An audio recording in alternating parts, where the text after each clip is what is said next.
जय भीम, जय भारत, जय संविधान। मैं बात आपसे आज क्यों कर रहा हूं, क्योंकि आज देश में सबसे बड़ा मुद्दा जो है वो किसानों का चल रहा है। लोकतंत्र इसलिए बनाया गया है कि सभी को बराबर के अधिकार हैं। संविधान ने लोकतंत्र दिया, संविधान ने अधिकार दिया।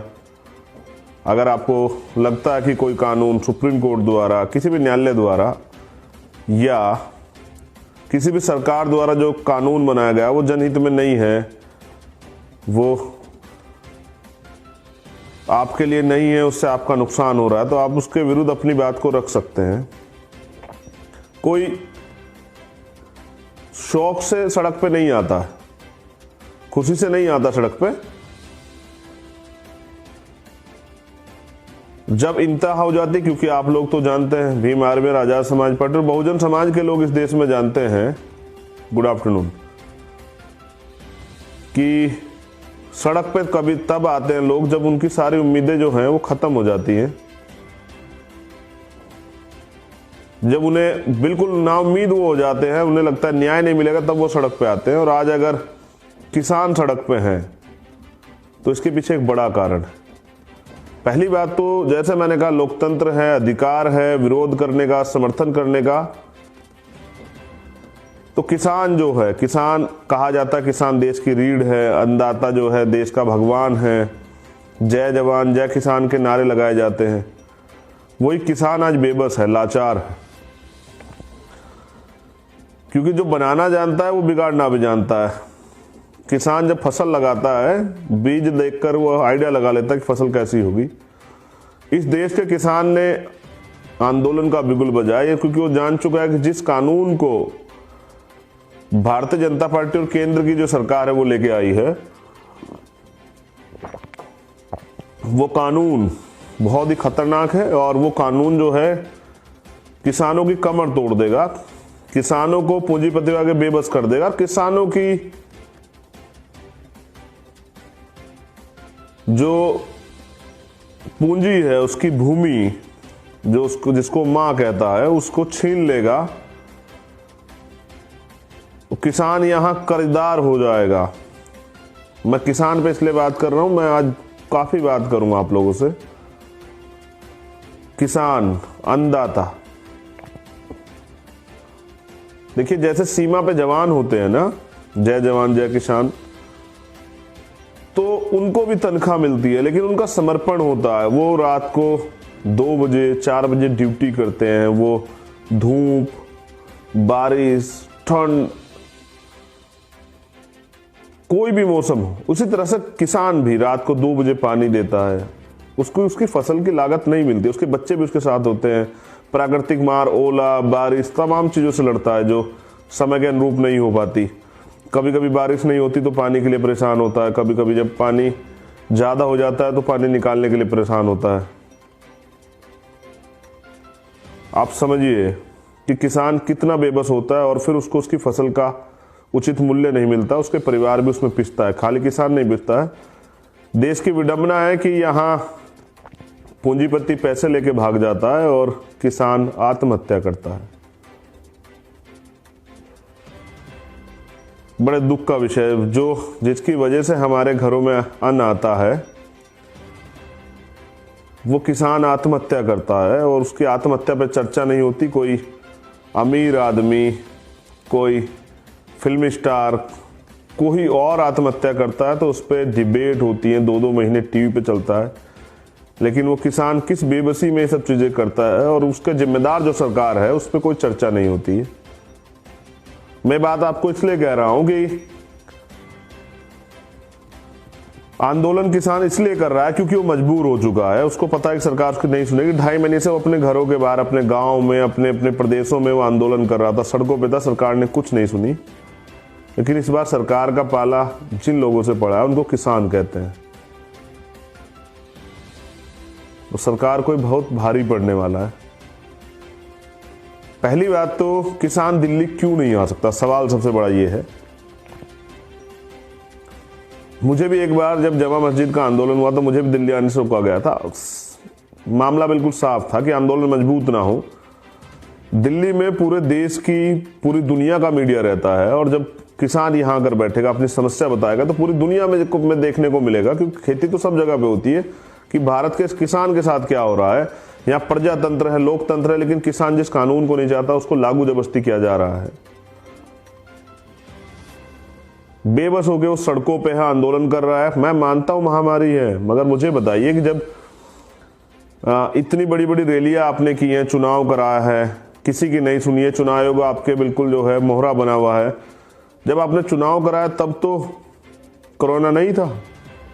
जब बड़ी बड़ी रैली भारतीय जनता पार्टी के प्रधानमंत्री, गृह मंत्री अभी बंगाल में जाके कर रहे हैं, या बिहार में आपने की, तमाम सारे नेता, बीजेपी के राष्ट्रीय अध्यक्ष और बीजेपी के नेता, अन्य पार्टी के सब नेता जब वो रैलियां कर रहे थे जिसमें हजारों हजार लोग सम्मिलित हो रहे, तब तो कोरोना का डर आपको नहीं था, क्योंकि आपके लिए सत्ता सब कुछ हो चुकी है। तो कोरोना कोई आपके लिए खेल है? कोरोना की आप परवाह कर रहे हैं तो आप इसी बीच में जो है राम मंदिर का शिलान्यास कराते हैं, इसी बीच में जो है आप तमाम तरह की जो है और धार्मिक उत्सव कराते हैं, उस पर आपको कोरोना नहीं दिखाई देता। अभी छठ पूजा हुई, उस पर इतनी भीड़ हुई है तमाम, वहां मतलब आप क्या समझ रहे? जनता को बेवकूफ समझ लिया गया सरकार ने कि जब भी कोई आंदोलन की बात करेगा तो कोरोना आ जाएगा, उससे पहले कोरोना नहीं होगा। जब आप इतनी बड़ी बड़ी रैलियां करेंगे तब कोरोना नहीं होगा। सरकार को पता है कि अगर किसान दिल्ली आके बैठ गए तो ये आंदोलन इतना मजबूत हो जाएगा कि सरकार को इनके आगे झुकना पड़ेगा। और सरकार पूंजीपतियों से पैसे ले चुकी है, पूंजीपतियों से वादा कर चुकी है अपने मालिकों से कि नहीं, हम आपकी इस ये जो आपको मुनाफाखोरी चाहिए, मुफ्तखोरी चाहिए, इसमें हम आपकी मदद करेंगे। इसलिए सरकार डर रही है। सरकार जानती है कि अगर किसान आके एक बार बैठ जाएगा तो और लोगों का भी समर्थन उसे मिलेगा, और फिर किसान तब तक यहां से नहीं हटने वाला, क्योंकि जो किसान 6 महीने का, 4 महीने का राशन लेके आ रहा है वो इतनी आसानी से नहीं जाने वाला। जो किसान कोरोना में अपनी जान की, इतनी ठंड में बारिश की, पानी की बौछारों की, आंसू गैस के गोलों की, कटीली तारों की, बैरिकेडिंग की, लाठियों की परवाह नहीं कर रहा है, इसका मतलब वो तैयार होके आया। और इतना तैयार आदमी तब होता है जब उसको पता है कि भविष्य में उसके साथ क्या होने वाला है। पहली बात तो हम दिल्ली क्यों नहीं आने दे रहे हैं? दिल्ली, अगर उनको दिल्ली आने तो हरियाणा सरकार क्या दिक्कत है? क्योंकि हरियाणा में भी भारतीय जनता पार्टी की सरकार है, वो सरकार जो है केंद्र सरकार के सारे पैसा कर रही है, इसलिए हरियाणा बॉर्डर पूरे हरियाणा को बंद किया गया है। किसान लड़ रहा है वहां, इतनी ठंड में पानी की बौछारें उसके ऊपर की जा रही है, उनकी जान किसान ही तो है। मैं ये कह रहा था इंटरनेट प्रॉब्लम हो गई थी मेरी, तो लाइव से भी सरकार को दिक्कत हो जाती है कि किसान ही तो हैं, हमारे देश के ही तो हैं, इस देश के नागरिक ही तो हैं। तो फिर उनको रोकने के लिए आंसू गैस का या ये गड्ढे खोदे जा रहे हैं, ये तमाम जो चीजें की जा रही, काहे को की जा रही है? और इससे हरियाणा सरकार क्या दिक्कत है? वो तो दिल्ली आ रहे हैं, हरियाणा में थोड़ा आंदोलन कर रहे हैं। हरियाणा के किसान हो, यूपी के किसान हो, पंजाब के किसान हो, उससे यूपी गवर्नमेंट को, हरियाणा गवर्नमेंट क्या दिक्कत हो? तो दिल्ली आ रहे हैं और वो आंदोलन करना चाहते हैं। वो कह रहे हैं कि हमें जगह दीजिए। भाई आपने शाहीन बाग में कहा कि भाई उन्होंने सड़क घेर ली थी, लेकिन वो तो आंदोलन की जगह मांग रहे, रामलीला ग्राउंड में या और किसी ग्राउंड में। उन्होंने तो अपनी एप्लीकेशन में दिया है कि भाई हम जगह चाहते हैं, बात करना चाहते हैं, सरकार बात करे। लेकिन सरकार तो ऐसा कुछ नहीं कर रही है। क्यों उनको आंदोलन से रोका जा रहा है? क्योंकि सरकार को पता है कि आंदोलन बहुत बड़ा होने वाला है। और मीडिया के लोग क्या कह रहे हैं? देखिए, पहली बात तो किसानों के सामने, किसान मोस्टली आप देखें ना, जो सीमा पे जो जवान है हमारे, वो किसानों के बच्चे हैं, क्योंकि हर गांव में खेती होती है, हर कस्बे में खेती होती है, हर जिले में खेती होती है, हर प्रदेश में खेती होती है। तो सभी किसान तो नहीं जागे हैं। जहां किसानी और किसान आंदोलन मजबूत हैं, किसान यूनिटें मजबूत हैं, वहां के किसान ज्यादा तेजी से इस पर काम कर रहे हैं, क्योंकि वहां चीजें आसानी से पहुंच गई है लोगों के बीच में कि सच क्या है। मैं आपसे ये कह रहा हूं कि मीडिया से एक सवाल पूछे, किसानों को कौन भड़का रहा है? तो मैं इसका जवाब देता हूं आपको। मेन स्ट्रीम मीडिया तो मुझसे नहीं पूछ रही, लेकिन मैं तो अपने लोगों को यहां से जवाब दे दूंगा कि किसानों को भारतीय जनता पार्टी की सरकार भड़का रही है, केंद्र की सरकार भड़का रही है। जब उनके मामले सुनवाई नहीं कर रही है, उनकी बात नहीं सुन रही है, उनके मुद्दे का हल नहीं कर रही है, 2-2 ढाई महीने से वो सड़क पे हैं, उनसे कोई चर्चा नहीं कर रही है, जो किसान विरोधी बिल है उनको वापस नहीं ले रही, तो सरकार भड़का रही है। मैं आंदोलनकारी हूं, मैंने आंदोलन किए हैं, मैंने आंदोलन आपके सहयोग से देखे हैं। मैं जानता हूं कि किस तरह आंदोलन को कुचला जाता है, किस तरह आंदोलन में झूठ और गलतफहमियां फैलाई जाती। जैसे कहा जा रहा है कि खालिस्तान के कब्जे में आंदोलन है, ये है वो है। अरे किसानों के कब्जे में आंदोलन है और किसान कर रहे हैं। और साहब कोई पैसे में भी आंदोलन करता है, अपनी जान को जोखिम में नहीं डालता, लेकिन ये जो जान को जोखिम में डालने वाले लोग हैं ये सच्चे और ईमानदार हैं इस देश के। कहते हैं ना कि जिस देश का किसान खुशहाल होता है वो देश खुशहाल होता है। जिस देश का किसान तरक्की नहीं करता वो देश कभी तरक्की नहीं कर सकता, ये कहा गया है। तो किसान वो कर रहा है जो इस देश को मजबूत करने के लिए है। हरित क्रांति यहाँ हुई है और यहाँ किसानों ने अन्न पैदा किया, तब जाके इस देश को अन्न मिलता है। वरना आप याद कीजिए और पढ़िए इतिहास में कि बाहर से अन्न आया करता था यहाँ। अगर वास्तविकता में ये किसान ना होते, पूंजीपति होते, तो सरकार इनके आगे नतमस्तक होती। मेरी किसानों से बात हुई है, वो कह रहे हैं कि हम इस आंदोलन को अपने आप लड़ रहे हैं, आप बेफिक्र रहिए, मजबूती से लड़ रहे हैं, हम तय करके आए हैं। आपकी मदद की जरूरत पड़ेगी तो आपको भी बुलाया जाएगा, आपसे भी कहा जाएगा।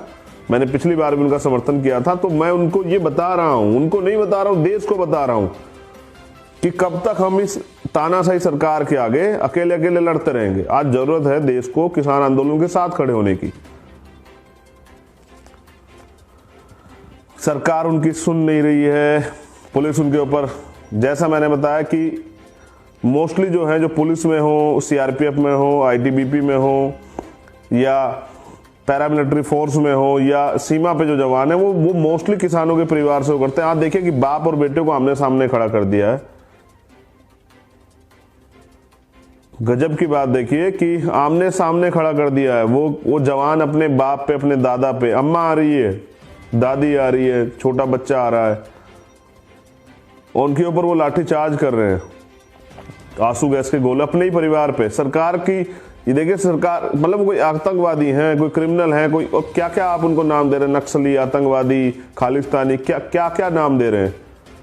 ये चाटुकारिता जो मीडिया कर रही है, जो मोदी मीडिया, सारे मीडिया के लोग नहीं कर रहे, लेकिन मोदी मीडिया कर रही है। मुझे बड़े तकलीफ के साथ कहना पड़ रहा है कि किसी भी आंदोलन को बदनाम आप क्यों करते हैं। आंदोलन मजबूरी में किया जाता है, खुशी से नहीं किया जाता। ये आंदोलन भी किसान मजबूरी में होकर कर रहे। सरकार ने उनकी मांग क्यों नहीं सुनी? जब किसान उस बिल को नहीं चाहता तो सरकार उस बिल को क्यों सरकार ने लागू कराया जबरदस्ती? सरकार क्यों नहीं लिखित में करती है कि एमएसपी जो है वो नहीं खत्म की जाए, एमएसपी बनी रहेगी? मैं ये बात इसलिए आपसे कह रहा हूं क्योंकि सरकार नहीं चाहती है कि आम आदमी सशक्त हो, आम आदमी मजबूत हो, किसान मजबूत हो। और जब जो भी आदमी मजबूत होगा वो सवाल करेगा, और सवाल अगर होगा तो सरकार को उससे तकलीफ है। अब हमें करना क्या है, ये बात मैं आपको बता रहा हूँ, बहुत महत्वपूर्ण बात है। भीम आर्मी और आजाद समाज पार्टी के कार्यकर्ता जो पूरे देश में रहते हैं, जहां जहां किसान आंदोलन कर रहे हैं, सबसे पहले हमें उनकी मदद करनी है, उनके लिए खाना। आप लोग गौर से सुन लीजिए, मैं हमेशा आपके ऊपर भार डालता रहता हूँ, लेकिन ये भार जो है जनहित में, क्योंकि बाबा साहब ने कहा, हमें सिखाया है कि अन्याय अत्याचार के खिलाफ लड़ना बहुत जरूरी है, संघर्ष करना बहुत जरूरी है। और अन्याय अत्याचार जब कहीं होता है तो मैं कभी चुप नहीं रहता हूं। आज किसानों के साथ अन्याय अत्याचार हो रहा है, अगर उनको आराम से आने दिया जाता तो शायद मैं लाइव नहीं कर रहा होता, लेकिन जो दुर्दशा उनके साथ हो रही है वो बहुत गलत है। मैं इसका विरोध करता हूं और मैं चाहता था कि सरकार को चाहिए किसानों की मांग सुने, किसानों को दिल्ली आने दे, किसानों से बात करें, उनके मुद्दे को हल करें। वो भी आम आदमी, वो भी घर जाना चाहते हैं, उनके परिवार हैं, उनके भी घर परिवार में तकलीफ हो रही है, वो भी परेशान हो रहे हैं। इस आंदोलन में किसी के साथ कोई हादसा भी हो सकता है, कौन जिम्मेदार होगा? अपने अपने बड़े बड़े गड्ढे खोदे। मैं मानता हूं कि सरकार को डर है और डरना भी चाहिए। अगर सरकार लोकतंत्र में जनता से नहीं डरेगी तो डरेगी किससे? तो ये हमारे देश के जनता है और विकल्प ये जो है विपक्ष की भूमिका अदा कर रहे हैं। तो मैं सबसे पहले तो किसान भाइयों को धन्यवाद देता हूं, उनको सलाम करता हूं, उनके हौसले को सलाम करता हूं, और ये भी उम्मीद करता हूं कि जिस तरह मैंने आपका आंदोलन बहुत करीब से देखा, ये कोई आपको नहीं रोक पाएगा। आप आएंगे भी और आप जीतेंगे भी, और दिल्ली फतेह भी आप करेंगे। आपने इस सरकार को बनाया था, आप इस सरकार को जो है सबक भी सिखाएंगे, मुझे ऐसा भी पूरा भरोसा है। लेकिन मैं जो आपसे अपील कर